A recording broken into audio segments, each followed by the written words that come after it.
Bonjour tout le monde, aujourd'hui petite vidéo tier list, hein, si on peut appeler ça comme ça, sur Etheria Restart qui va sortir dans 2 semaines, le 5 juin.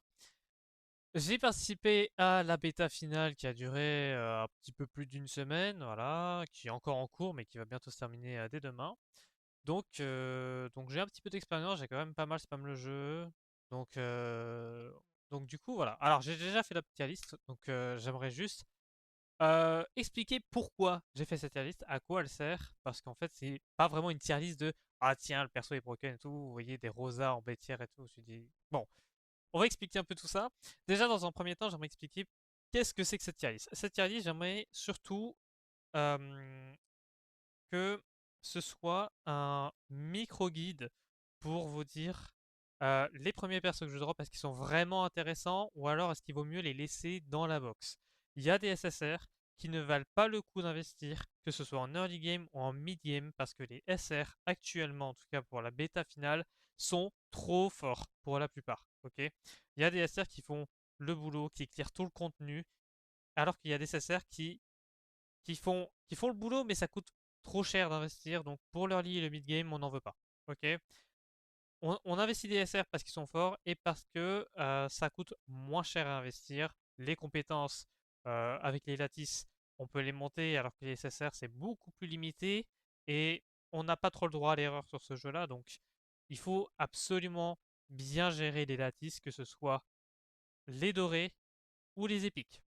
Voilà, ça c'est la première partie.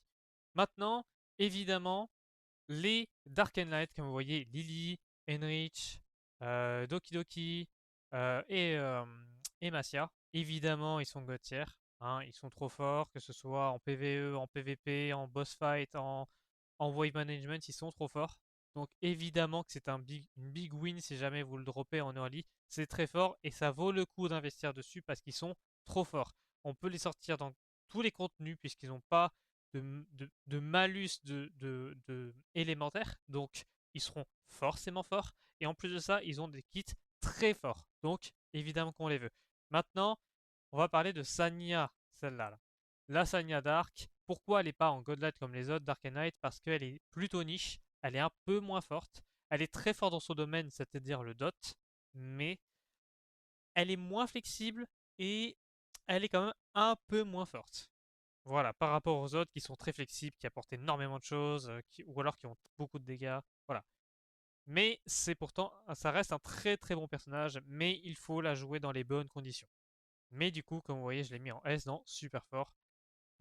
Donc voilà, j'ai mis Real Mocha en Godlike. Pourquoi Real Mocha? C'est une opinion personnelle, mais je trouve que Real Mocha, c'est le DPS le plus intéressant à avoir en early mid et late game actuellement. Pourquoi? Parce qu'elle peut se débrouiller sur Terror Maton, ok? Donc sur l'un des trois boss qu'on va farmer pour l'équipement, donc les modules. Donc elle se débrouille, elle peut le faire. Elle a l'élément qui va, elle a des bons dégâts, elle a tout ce qu'il faut. Donc elle est bien sur Terromaton. Elle est excellente sur Doki Doki. C'est, je pense, le meilleur DPS avec Tiamat. Avec Tiamat, pardon, avec Massia et éventuellement Tiamat, même si à moitié un DPS. Mais Mocha pour moi, c'est vraiment un super personnage pour Doki Doki. Et elle fait beaucoup de choses. Elle fait beaucoup de choses. Elle est vraiment, vraiment intéressante. Elle a de la OE, elle a de la mono-cible, elle a tout. Je trouve que Mocha, c'est actuellement le meilleur DPS starter. Et là, j'aimerais quand même dire un truc, c'est que oui, j'ai mis Rosa en B. En B-. En B-, pardon. En B slash moins. Moins. Pourquoi? En fait, j'ai personnellement pris Rosa sur la sélective, ok? Mais, personnellement, j'ai pas été convaincu. Alors, elle est notée souvent top tier partout, notamment en PvP. Alors évidemment pas sur Terromaton, qui est d'éléments vent, ou Holo en réalité. Donc elle a malus, donc elle est pas intéressante sur Terror, évidemment. Mais sur tous les autres contenus, elle est censée être forte. En fait, comment dire? Rosa, je pense qu'elle est très très très forte quand elle est full investie, donc que toutes ses compétences sont maxées. Mais sans ça, je trouve qu'elle est quand même assez moyenne. C'est un DPS qui forcément qui inflige des debuffs. Et donc qui dit forcément un DPS qui inflige des debuffs, un DPS qui fait moins de dégâts que la moyenne. C'est en tout cas mon opinion. Je trouve qu'elle est pas, elle est pas, elle est pas digne d'un DPS pour leur limit game. Je trouve que elle est super intéressante à investir en late game, mais en early mid, je trouve qu'elle est un peu limitée. Vous allez clear, mais je trouve que Hanimocha a plus de value. Pour plein de raisons, on va les voir après. Mais je trouve que voilà. Après, si vous êtes, vous êtes plutôt orienté PVP, ça peut être une bonne idée. Mais je pense quand même qu'il y a mieux. Voilà. Donc, je suis pas convaincu par Rosa actuellement. Si vous avez des arguments ou des vidéos, peu importe, n'importe quel argument à me montrer, je serai complètement preneur. J'aimerais vraiment en savoir plus. C'est super intéressant. Mais actuellement, je trouve que de mon expérience, Rosa, c'est assez moyen. Voilà. Ensuite, on va parler de Kloss et de Tsukiyomi qui sont en super fort. Pourquoi Kloss en super fort? Je pense que tout le monde le sait. Et on pourrait même la mettre en God tier tellement elle est forte. Honnêtement, ce qu'elle va faire, globalement, ce qu'elle va apporter, c'est trop de dégâts. Elle va apporter juste trop de dégâts à votre équipe, Kloss.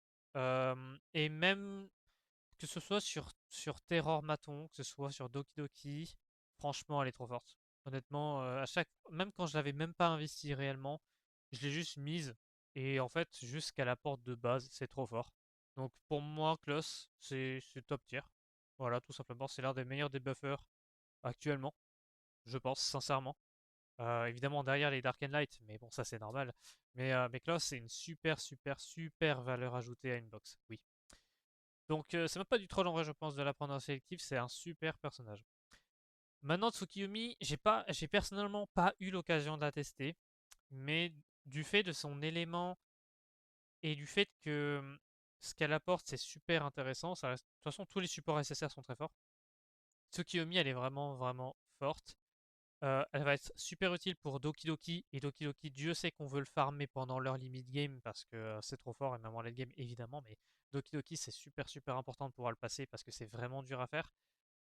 Et évidemment, elle est bonne sur Aurora, donc c'est toujours un plus. C'est un perso qui va, je pense, rester longtemps dans la méta. Donc je pense que Tsukiyomi c'est vraiment une super valeur. Voilà. Surtout que elle cover des choses comme par exemple, Chiaki ne peut pas cover. Parce que c'est pas le même élément. Chiaki TE qui est. Chiaki Z Echoes, qui est du coup un SSR différent que Chiaki de base, et qui est vraiment très fort en tant que support, mais c'est un SR. Donc voilà.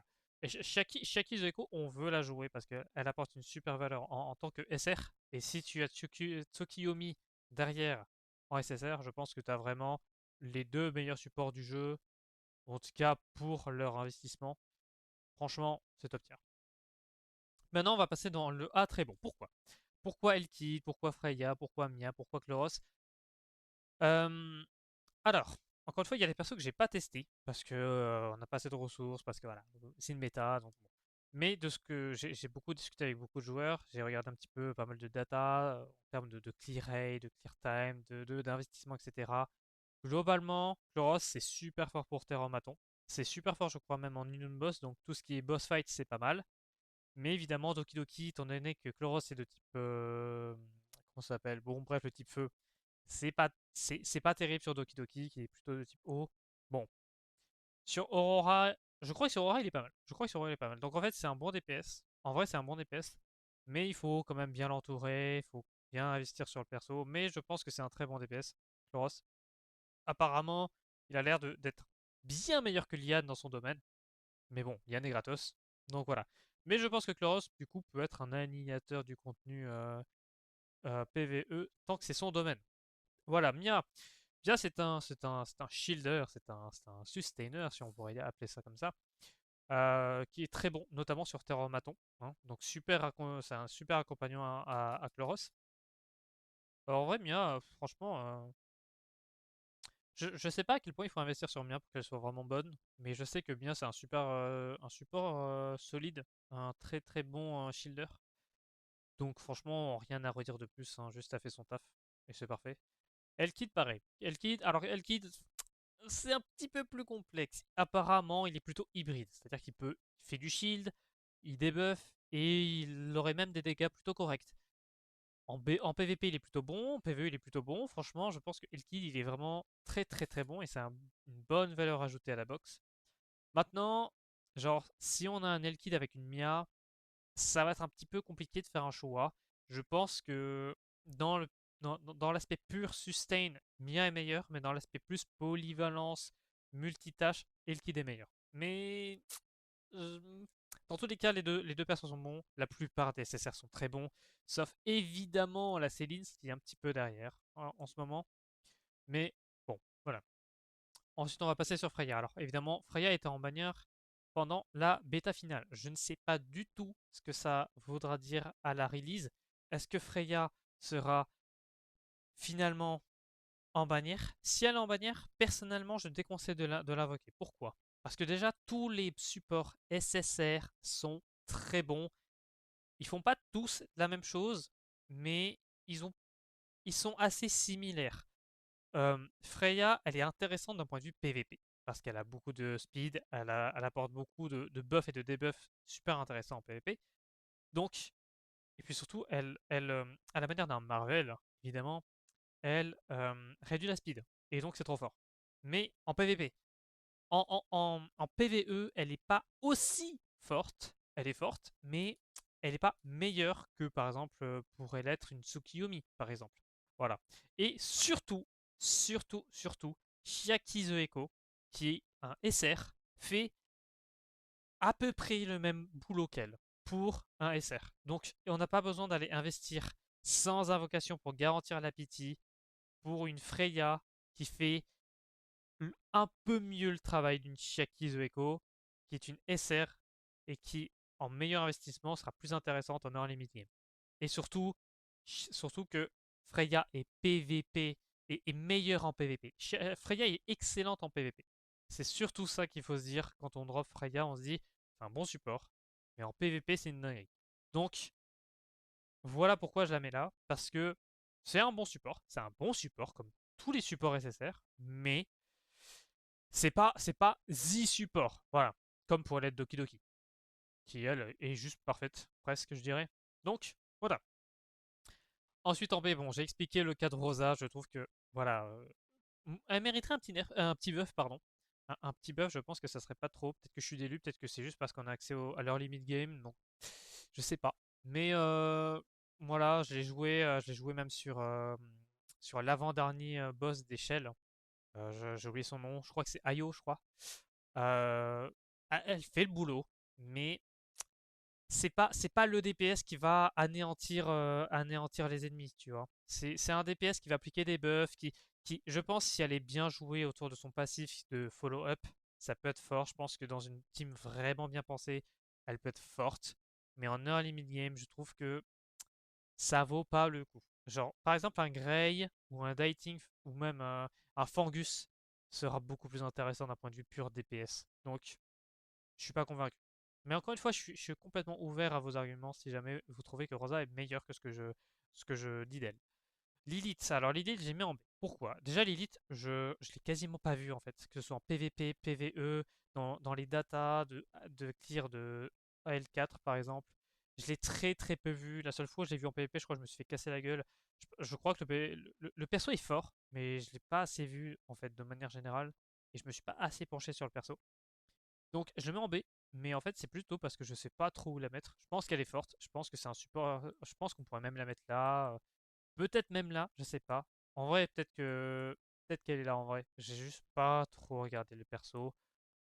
Mais du coup, je la mets en moins parce que je me dis, à chaque fois, j'ai regardé un petit peu son kit vite fait, je me suis pas dit, ah putain, c'est une dinguerie quoi. Donc, je la mets là, je pourrais même la mettre là, je peux la mettre là. Franchement, si jamais vous avez quelque chose à dire sur l'élite, je serais preneur parce qu'en vrai, je l'ai pas beaucoup vu. Donc, je serais vraiment preneur. Oh, je vais la laisser en A, je pense qu'elle mérite sa place en A anyway. Je pourrais même mettre A, Rosa en A, mais disons que c'est plutôt orienté early mid game cette tier list, donc on va laisser ça comme ça. Là, l'objectif clair de cette tier list, c'est mm, euh, établir quels SSR sont capables de bien carry le contenu qu'est-ce qui est capable de clear tranquillement, sans grande difficulté, avec un investissement correct. Donc, je pense que c'est plutôt fiable. En tout cas, c'est ce que je pense. Ok, maintenant, qu'est-ce que c'est que cette case point d'interrogation? En fait, c'est simple. C'est juste que je pense qu'on n'a pas assez d'informations par rapport à ces persos. En tout cas, de mon côté, j'ai très vu Beyonta. Beyonta, je pense que c'est un perso qui a été ultra sous-coté pendant cette bêta et par la plupart des personnages, la plupart des personnages, la plupart des gens, la plupart des joueurs avec qui j'ai pu discuter. Shiada, c'est pareil. Shiada, j'ai l'impression que les gens n'ont pas voulu trop la jouer. Donc, elle a l'air intéressante sur son kit est pas mal. Il est pas mal, mais je sais pas. Honnêtement, j'aimerais grave voir plus de stats sur elle, mais je sais pas. Bionta, elle est quand même, je pense, au moins A tiers, largement. Elle est vraiment intéressante en terramaton, notamment dans une team Fire. Genre, tu mets Chloros et le kit Bionta, je pense que t'as une super team. Elle buff les dégâts crit, elle buff la speed, elle peut cleanse, elle peut revive, elle peut faire plein de choses. Elle est super intéressante. Mais je la laisse en point d'interrogation parce que je sais pas trop ce qu'elle vaut. Et je pense que c'est surtout un perso late game. Parce que tu buffes les dégâts crit, on est en late game, les dégâts crit, t'en as pas. Donc, je pense qu'elle est super intéressante en late game. Maintenant, peut-être qu'elle est bonne aussi en mid game, je sais pas. Mais je la laisse là. Mais je sais que c'est un très bon support dans tous les cas. Tous les supports sont bons dans le jeu, donc voilà. Raoult, pareil. En fait, Raoult, je crois, ouais, c'est pas je crois, c'est qu'il buff la défense et il shred la défense adverse. Il fait pas énormément de choses, il fait pas autant de choses qu'une Freya pourrait faire par exemple. Mais il est pas mal, notamment dans son domaine. Je crois que même qu'il est pas trop mal en PvP. Je pense que c'est un bon perso, mais encore une fois, moi je j'ai pas eu trop l'occasion de l'expérimenter et je crois que c'est si je vois Raoult, si je vois Raoult dans mes premiers SSR, je serais pas en mode ok, c'est pas mal. Donc à voir. Franchement, Raoult, il a sûrement du potentiel, mais pour l'instant, je me dis juste que Freya fait mieux. Mais je me trompe sûrement. Je sais pas. On verra. En tout cas, ces persos-là, je me prononce pas trop parce que je sais pas trop. Pour les derniers, c'est pas que ces persos sont mauvais, c'est que moi, je ne veux juste pas les voir dans mes invocations. Pourquoi Liane, évidemment? Parce que Liane, on l'a déjà, donc ça sert à rien d'avoir un doublon. Tiamat, c'est juste que je suis pas fan du perso. J'ai vu beaucoup de gens dire qu'elle était super forte. J'ai vu des choses, notamment en PvP. Évidemment, c'est un bon perso, je pense, mais personnellement, je suis pas fan. Et je trouve qu'en early mid game, elle est pas folle. En tout cas, c'est l'expérience que j'ai eue. J'ai discuté avec des gens qui ont eu la même expérience et j'ai discuté avec des gens qui avaient une expérience différente en mode Tiamat c'est trop fort. Je respecte les deux versions. Moi personnellement, j'aimerais juste pas drop Tiamat parce que non seulement la façon, le style de jeu du perso ne m'intéresse pas et parce que je trouve que c'est pas dingue. En tout cas, d'un point de vue early mid game. Lingluo, on la veut pas parce qu'on va l'avoir au bout de 7 jours dans tous les cas. Donc ça sert à rien d'avoir un doublon. Par contre, elle peut être très forte en early game, elle peut carry, c'est un très bon healer. C'est un très bon soigneur. Donc Lingluo, c'est cool, mais on l'aura de toute façon. Donc si on la récupère dans une invocation, c'est un peu dommage. Voilà. Véronica, c'est juste que je sais que c'est un bon perso, notamment PVP ou sur le contenu qui demande du feu.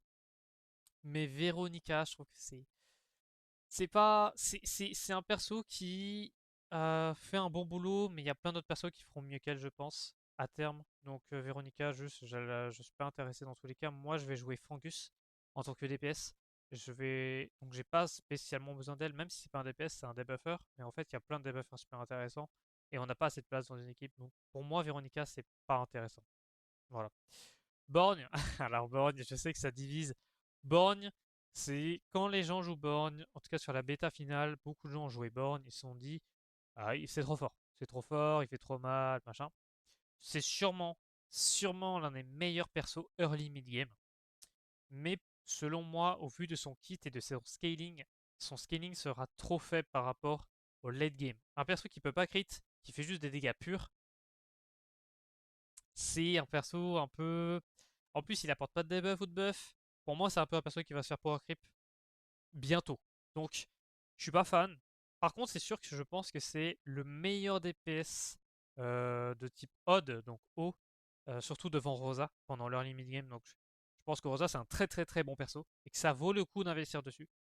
Mais je l'ai mis en je les veux pas parce que je sais pas, je suis pas chaud pour investir dessus au vu de ce qu'on vise, en tout cas personnellement de ce que je vise en termes d'équipe qui va principalement se baser autour des SR. Donc, bon, très bon personnage.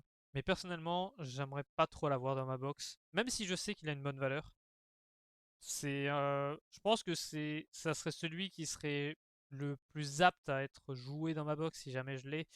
Mais, euh, mais c'est quand même pas un personnage que je vise, en tout cas que j'aimerais avoir dans mes invocations. Et évidemment, Céline, personnage je sais qui divise, personnage souvent jugé un peu faible par rapport à tous les autres SSR.